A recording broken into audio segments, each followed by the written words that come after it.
ഫെബ്രുവരി 25. ഈശോയെ സ്പർശിക്കാം. അവർ കടൽ കടന്ന് ഗന്നേസറത്തിലെത്തി. വഞ്ചി കരക്കടുപ്പിച്ചു. കരയ്ക്കിറങ്ങിയപ്പോൾ തന്നെ ആളുകൾ അവനെ തിരിച്ചറിഞ്ഞു.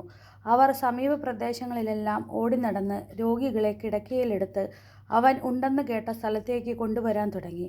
ഗ്രാമങ്ങളിലോ നഗരങ്ങളിലോ നാട്ടിൻപുറങ്ങളിലോ അവൻ ചെന്നിടത്തൊക്കെ ആളുകൾ രോഗികളെ കൊണ്ടുവന്ന് പൊതുസ്ഥലങ്ങളിൽ കിടത്തിയിരുന്നു. അവൻ്റെ വസ്ത്രത്തിൻ്റെ വിളമ്പിലെങ്കിലും സ്പർശിക്കാൻ അനുവദിക്കണമെന്ന് അവർ അപേക്ഷിച്ചു. സ്പർശിച്ചവരെല്ലാം സുഖം പ്രാപിക്കുകയും ചെയ്തു. പ്രാർത്ഥന. കർത്താവായ ഈശോയെ, അങ്ങയുടെ വസ്ത്രത്തിൻ്റെ വിളിമ്പിലെങ്കിലും സ്പർശിക്കാൻ ജനം കാത്തുനിന്നു. സ്പർശിച്ചവരെല്ലാം സുഖപ്പെട്ടതായി ഞങ്ങൾ കാണുന്നു. അങ്ങയെ ഒന്ന് സ്പർശിച്ചാൽ മാത്രം മതി, ഞങ്ങളുടെ ശാരീരിക, മാനസിക, ആത്മീയ വ്യതകൾ അകന്നു പോകുമെന്ന് ഞങ്ങൾ വിശ്വസിക്കുന്നു.